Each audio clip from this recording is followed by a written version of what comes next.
반갑습니다. 옆에 사람하고 한번 인사를 하십시다. 참 잘 오셨습니다 하고 인사하세요.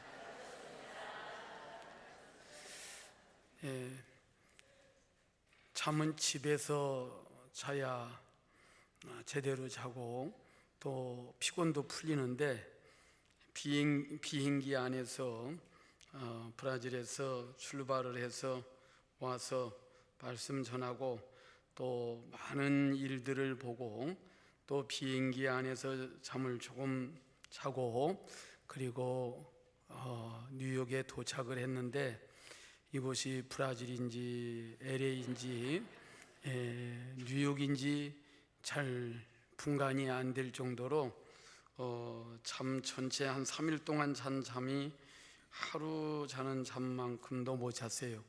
그래서 설교할 때 혹시 이삭이 아브라함을 낳았다고 그렇게 얘기해도 여러분들이 고쳐서 들어주시기를 바라고, 특별히 존경하고 사랑하는 우리 장영준 목사님 이렇게 앞에 계신데 제가 설교를 한다는 것이 대단히 저는 순교하는 것보다 설교하는 게 더 두려워요. 항상 이건 주의 말씀을 대언하는 시간이기 때문에 순교하는 것이 더 쉽겠다.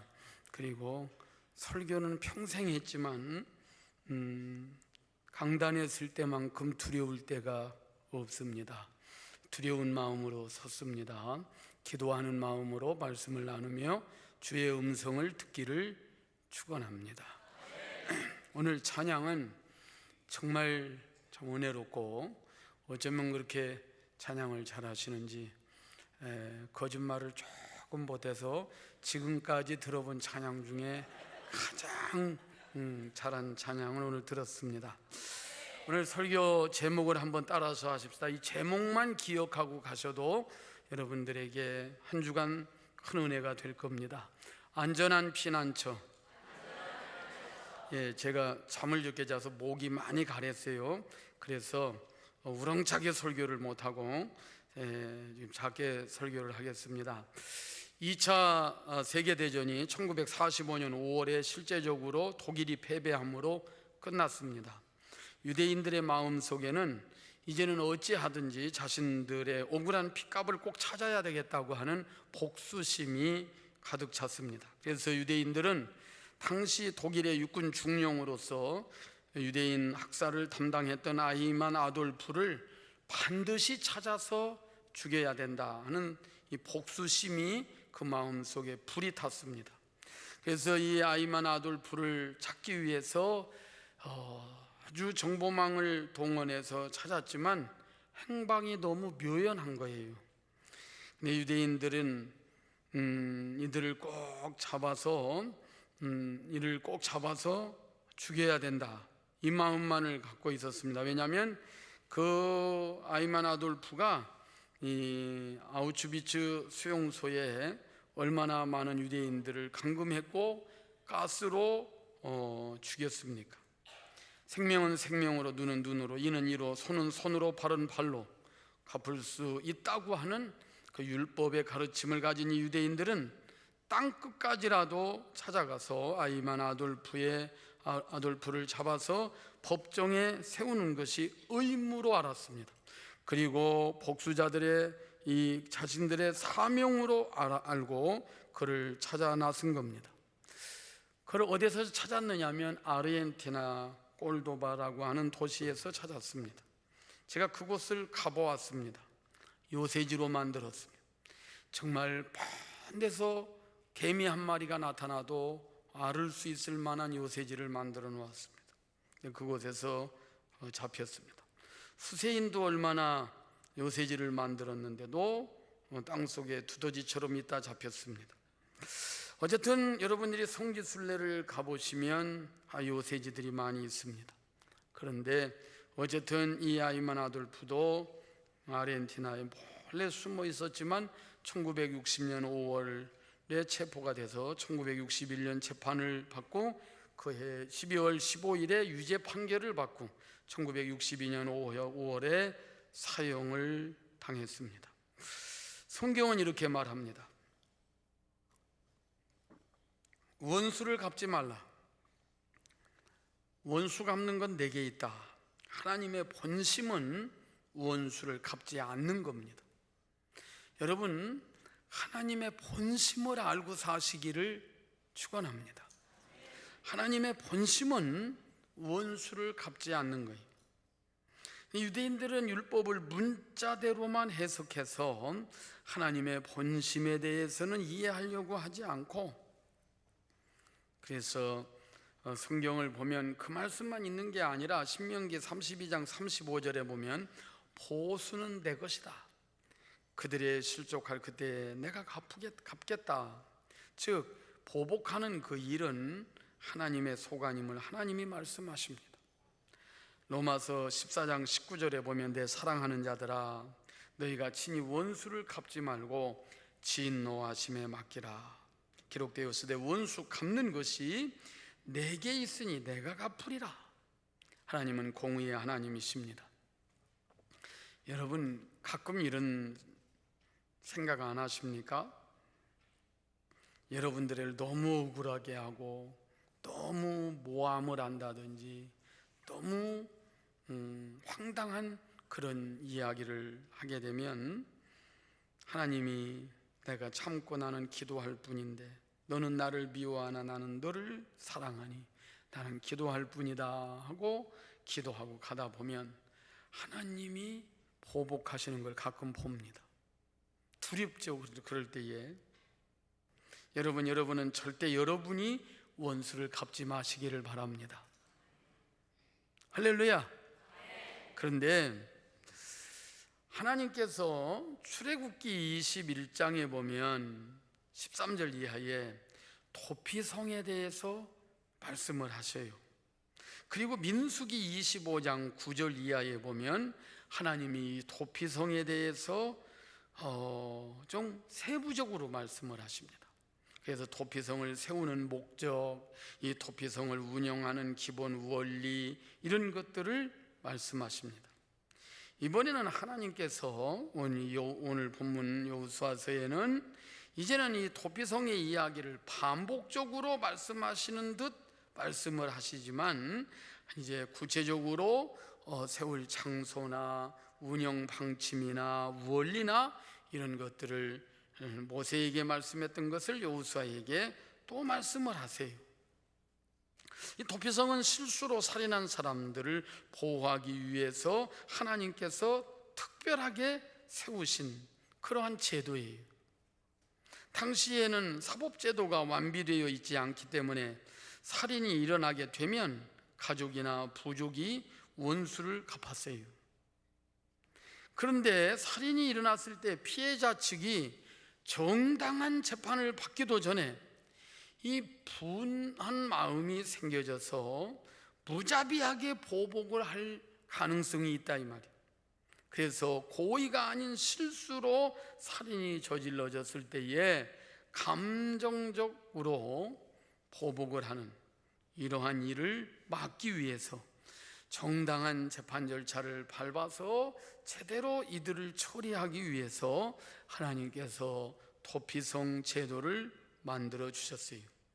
그런데 이 도피성은 요단 동편의 세 곳, 즉 베셀, 길앗, 라못, 골란, 그리고 요단 서편의 세 곳, 게데스, 세겜, 헤브론, 이 6곳의 도피성을 만들도록 하셨는데 그 이름을 하나하나 다 연구해 보면 이것은 예수님의 모형이고 앞으로 장차 예수님을 통해서 예수님이 우리의 피난처며 예수님만이 우리의 살 길이다라고 하는 그 안전한 피난처다라고 하는 것을 너무나 정확하게 보여주는 그러한 그림자입니다. 그러므로 그 내용을 장시간 이야기할 수 없고 정해진 시간에 설교를 해야 되기 때문에 우리가 그 도피성은 피할 길을 예비해 주시는 하나님의 놀라운 사랑을 우리에게 보여주시고 있습니다. 피할 길이 있다는 거예요. 어떤 가운데에서도 피할 길을 하나님은 예비해 놓으십니다. 여러분, 예수 믿고 구원받은 여러분들은 하나님이 피할 곳을 예비해 놓으셨음을 믿고 신앙생활 하시기를 축원합니다. 이 도피성은요 6성읍인데 이스라엘 전역 어디에서든지 32km 내에 있습니다. 이 지도를 펴놓고 보면, 그래서 하루 안에 도착할 수 있는 거예요. 도망을 달리면 하루 안에. 그리고 지금으로 말하면 하이웨이를 만들었어요.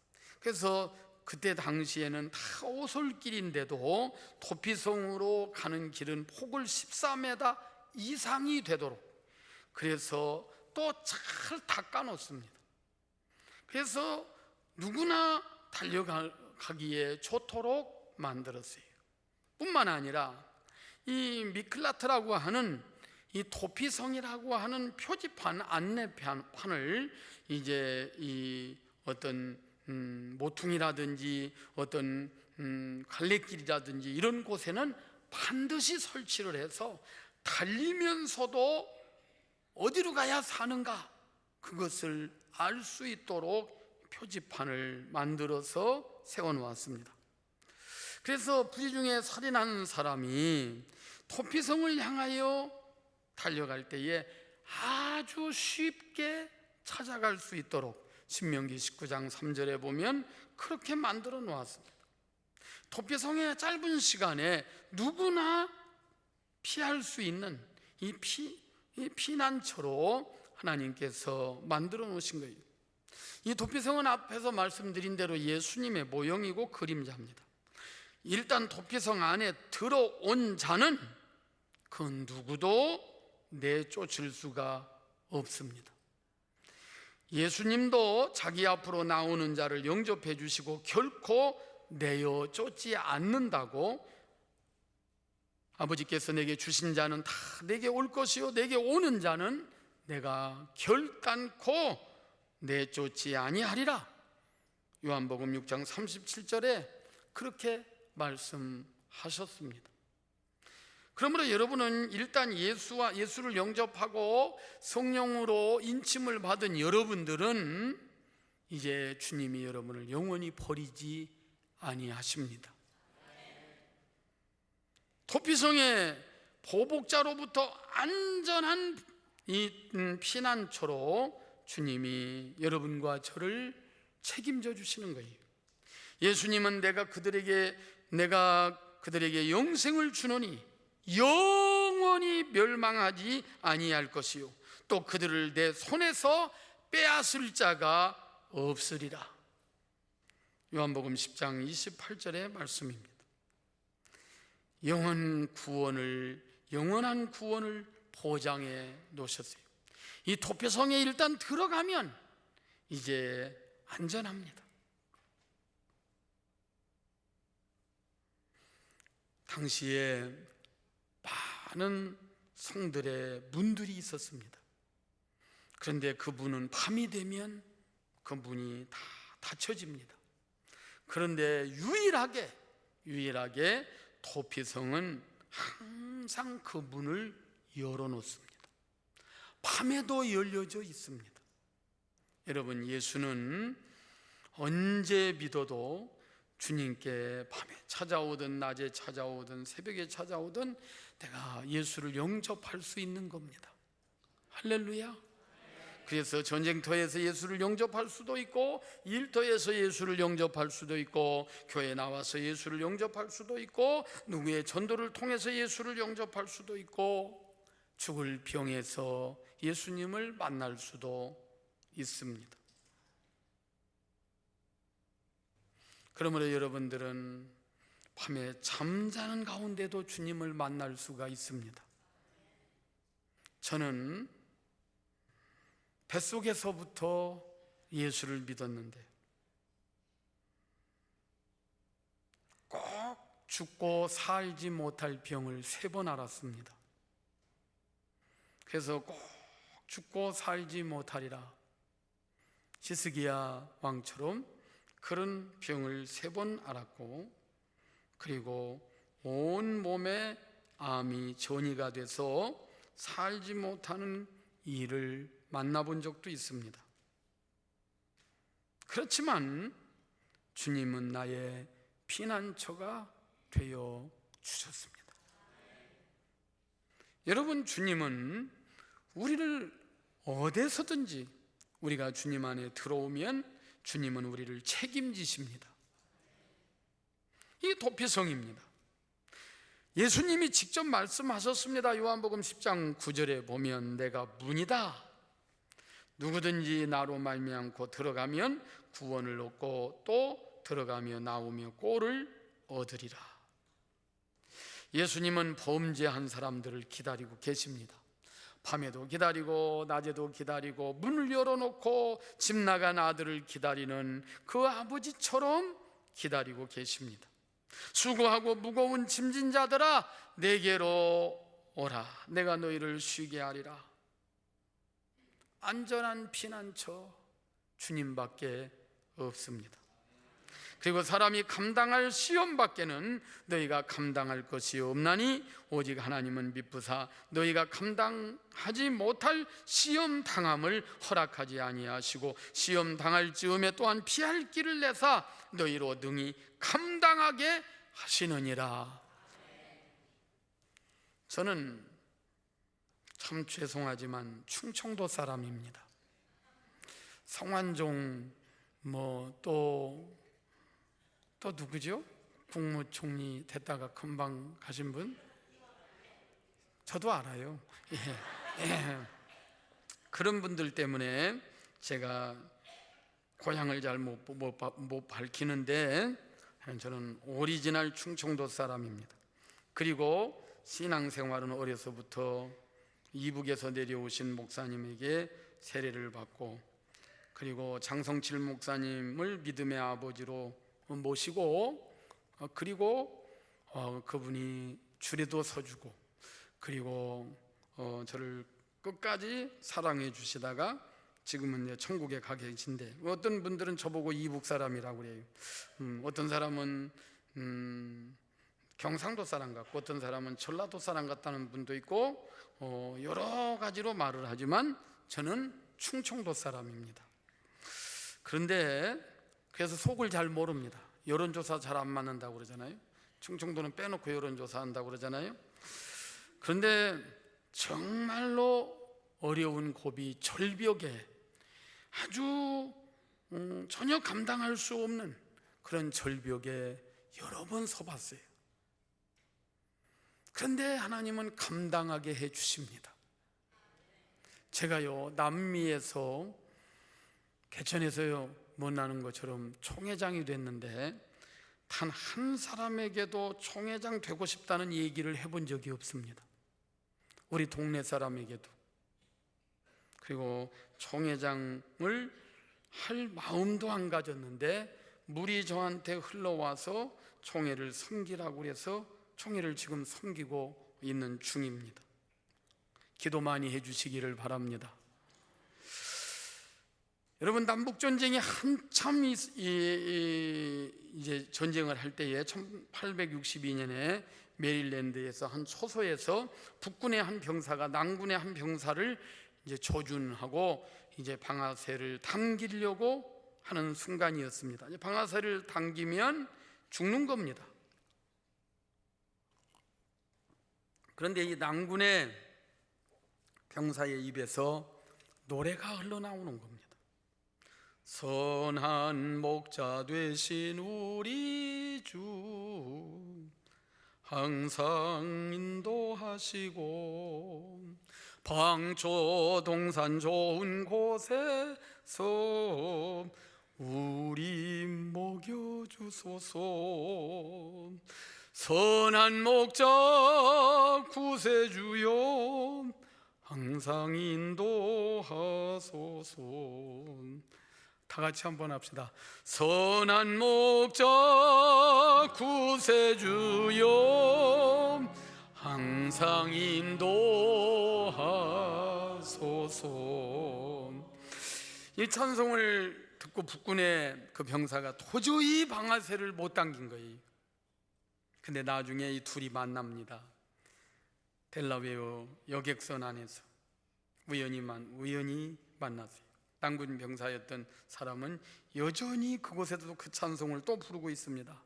선한 목자 구세주여 나를 인도하소서. 오늘 밤도 똑같은 찬양을 부르고 있네요. Who are you? 당신은 누굽니까? 저는 아이라 생키입니다. 북군 병사는 깜짝 놀랐습니다. 무디와 함께 전도 여행을 하면서 전국적으로 명성을 얻고 있던 가스펠 가수였습니다. 전쟁에서나 전쟁이 끝나서나 궁궐에서나 초막에서나 여러분, 주님은 우리의 피난처십니다. 선한 목자가 되셔서 우리를 인도하고 계십니다. 우리는 이 땅에서 어떤 일을 만나도 괜찮습니다. 주님이 우리의 피난처가 되어 주시기 때문입니다. 여러분 암에 걸려도 괜찮고, 여러분이 어떤 사고를 당해도 괜찮고, 여러분이 어떤 사업에 실패를 해도 괜찮습니다. 주님 안에만 있으면 주님은 율법이 요구한 모든 저주를 주님이 그 한 몸에 담당하셨습니다. 물론 우리의 죄를 위해서 죽으셨지만 그 외에도 여러 가지 죄로 인하여 파생되어진 그 저주들을 주님이 한 몸에 담당하시고 십자가에 죽으셨습니다. 그리고 주님이 다 이루었다고 말씀하시고 누구든지 내 안에 들어오면 참 평안을 얻을 것이라고 말씀해 주셨습니다. 우리 주님은, 우리 하나님은 선하신 분이십니다. 피할 곳을 다 만들어 놓으셨습니다. 예수 안에서 승리하시기를 축원합니다. 뿐만 아니라 이 도피성은 왜 안전한 피난처냐? 그 안에 들어가기만 하면 보호를 받습니다. 보호를 받되 어느 한순간 며칠 동안만 보호해 주시는 것이 아니라 안전하게 보호를 해 주십니다. 신명기 19장 3절에 이렇게 기록합니다. 모든 살인자들 그 성읍으로 도피하게 하라. 하나님께서 살인을 저지른 사람을 모두를 일단 이 성으로 도피하게 하시는 겁니다. 재판받기 전에 시시비비를 가리기 전에 무자비한 보복을 하지 못하도록 하나님께서 하신 겁니다. 신명기 19장 6절에 그 사람이 그에게 본래 원한이 없으니 죽이기에 합당하지 아니하거나 두렵건대 그 피를 보복하는 자의 마음이 복수심에 불타서 살인자를 뒤쫓는데 그 가는 길이 멀면 그를 따라 잡아 죽일까 하노라. 실수로 사람을 죽인 자를 보호하려고 하는 하나님의 따뜻한 배려와 하나님의 마음입니다. 도피성은 살인한 사람들을 보호하기 위하여 만들어 놓은 성입니다. 여러분, 이레이저라고 하는 영화를 보셨겠죠? 근육질의 배우 누굽니까? 예? 아놀드 슈에제너거. 그가 주인공 거기에서 존 크루거로 나오지 않습니까? 이 영화의 존 크루거는 미 연방 수사관입니다. 특히 정의를 위해서 증언한 증인들을 범죄 집단으로부터 보호하는 그 역할을 맡은 수사관입니다. 소위 증인 보호 프로그램을 담당한 전문가예요. 이 영화에서 니코린이라고 하는 여자 주인공이 나오는데 그 니코린을 철저하게 보호합니다. 철저하게 범죄 집단의 공격으로부터 이 코린을 보호하는데 나중에는 아주 코린에 대한 모든 기록을 삭제해서 보호합니다. 그래서 제목이 이레이저예요. 지우개입니다. 깨끗이 지워버려요. 여러분, 예수 안에 들어오면 과거에 어떤 죄라 할지라도 주님이 다 지워버립니다. 과거를 묻지 않습니다. 예수 안에 있으면 예수님의 의가 우리에게 전가되어져서 우리를 의롭다고 해주시는 거예요. 그래서 우리는 성령 안에서 새로운 살 길을 얻게 되는 거예요. 그 안에 참된 살 길을 우리가 얻게 되는 겁니다. 피할 곳이 있는데도 도피성으로 피하지 아니하고 세상에서 방황하며 세상에 어떻게 내가 살고 하면서 유리방황하는 많은 사람들이 교회 안에 있다는 사실입니다. 교회만 다니지 말고 예수를 믿으시기를 축원합니다. 예수 안으로 들어와서 예수님과 함께 사는 여러분과 제가 되기를 소원합니다. 뿐만 아니라 이 도피성은 다시 시작하게 하는 하나님의 은혜를 말해주고 있습니다. 민수기 35장 25절에 보면 피를 보복하는 자의 손에서 살인자를 건져내어 그가 피하였던 도피성으로 돌려보낼 것이요 그는 거룩한 기름 부음을 받은 대제사장이 죽기까지 거기 거주할 것이니라. 그리고 28절에 대제사장이 죽은 후에는 그 살인자가 자기의 소유의 땅으로 돌아갈 수 있는 거예요. 이제 회복되어지는, 다시 한번 살 길을 열어주는 사면령이 내려지는 거예요. 대제사장이 죽으면 사면이 되어져요. 예수님이 십자가에서 죽으심으로 우리의 모든 죄가 사해지는 거예요. 이제 예수 안에서 누구도 우리를 정죄할 수가 없는 거예요. 예수 안에 구원이 있는 줄로 믿으시기를 바랍니다. 예수 외에는 구원 얻을 다른 이름이 없다고 사도행전 4장 12절에 말하고, 예수님께서 내가 길이요 진리요 생명이니 나로 말미암지 않고는 아버지께로 올 자가 없다고 그렇게 요한복음 14장 6절에 말합니다. 여러분, 에베소서 1장 7절에 보면 우리가 그리스도 안에서 그의 은혜의 풍성함을 따라 그의 피로 말미암아 구속 곧 죄사함을 받았다고 말합니다. 또 요한일서 1장 7절에 그 아들 예수의 피가 우리를 모든 죄에서 깨끗게 하실 것이라고 말씀을 하고 있습니다. 참 감사한 건 세상 사람 배신도 잘하고 세상 사람 정 믿을 만한 사람이 하나도 없습니다. 그러나 우리 주님은 한 번 우리가 이 도피성에 들어가면, 한 번 주님께 들어가면 우리를 영원히 끝까지 버리지 아니하시고 우리를 돌보시고 천국까지 우리에게 기업으로 주십니다. 사람들은 안전지대를 만들어 보려고 애씁니다. 이 세상에는 안전지대가 없습니다. 이 세상에 살기 가장 좋은 곳이 어디일까요? 퀸스? 이 세상에 가장 살기 좋은 곳은 없습니다. 제가 가르쳐 드리고 갈게요. 있습니다. 그 주소는 제가 적어 드릴 테니까 빨리 적으세요. 예수 안입니다.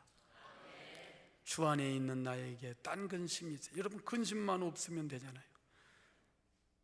앞에 소절만 한번 해볼까요? 주 안에 있는 나에게 딴 근심이 있으랴. 그렇게 신앙생활 하시기를 축원합니다. 예수 안에 있으면 우리는 안전해요. 이 세상에서 가장 불쌍한 사람이 피할 곳이 없는 사람입니다. 근데 사람들은 돈이 있어야 안전한 줄 알아요. 옛날에는요, 연세가 드시면 돈이 좀 있으면 자식들에게 대우를 좀 받았습니다. 제가 노인들을 많이 섬겨봤어요. 노인대학을 제가 노인대학 학장을 오래 해봤고 노인들을 많이 섬겨봤는데, 요새는 세상이 거꾸로 됐잖아요. 그래서 옛날에는 할아버지가 식사하고 일어나기 전에 감히 못 일어납니다. 수저를 못 놓습니다. 그리고 모르면 무조건 할아버지한테 가서 물어보고, 할아버지가 없으면 아버지한테 가서 물어보고, 동네 아저씨한테, 형한테 가서 물어봤는데, 요새는 모르면 무조건 손자한테 물어봐야 됩니다. 무조건 손자한테 물어보면 스마트폰 쓰는 방법도 모든 것을 손자한테 가서 물어봐야 합니다. 옛날에는 회갑잔치도 해드리고 칠순잔치도 해드리고 그랬는데 요새는 돌잔치를 호텔에서 합니다. 그리고 자기 부모님 칠순 팔순 이런 것은 용돈이나 조금 드리든지 여행 가시라고 그러면 그냥 교회 건축원금 할란다. 그리고 안 가십니다. 아니, 아이 돌잔치가 무슨 그 돌잔치에 그 아이가 돌잔치 한 거 압니까? 옛날에는 그냥 꽃 내놓고 사진 하나 찍어주고 그게 다 했습니다. 그리고 부모님 한갑잔치도 해주고 칠순도 해드리고 부모님에게 얼마나 잘했는데 요새는요, 돈이 있으면 위험합니다. 자식이 부모를 죽일 생각을 합니다. 꼭 돈이 있으신 분들은 밤에 문을 잠가 놓고 주무시기를 바랍니다. 칼은 있는데 칼집이 없습니다. 지식도 있고 배운 것도 있고 실력도 있고 모든 것이 다 있는데 인격이 없습니다. 사람이 안 돼 있어요. 여러분, 어디에 우리의 안전한 피난처가 있습니까? 이 세상 어디에 우리가 의지할 만한 곳이 있습니까? 여러분, 예수 안에 참 평화가 있고 예수 안에 살 길이 있고 예수 안에 기쁨이 있고 예수 안에 안전함이 있는 겁니다. 그래서 여러분들은 아무쪼록 주님과 함께 이 땅을 살다가 주님 계신 곳에 가서 면류관의 주인공들이 되시기를 주의 이름으로 축원합니다. 기도하십시다.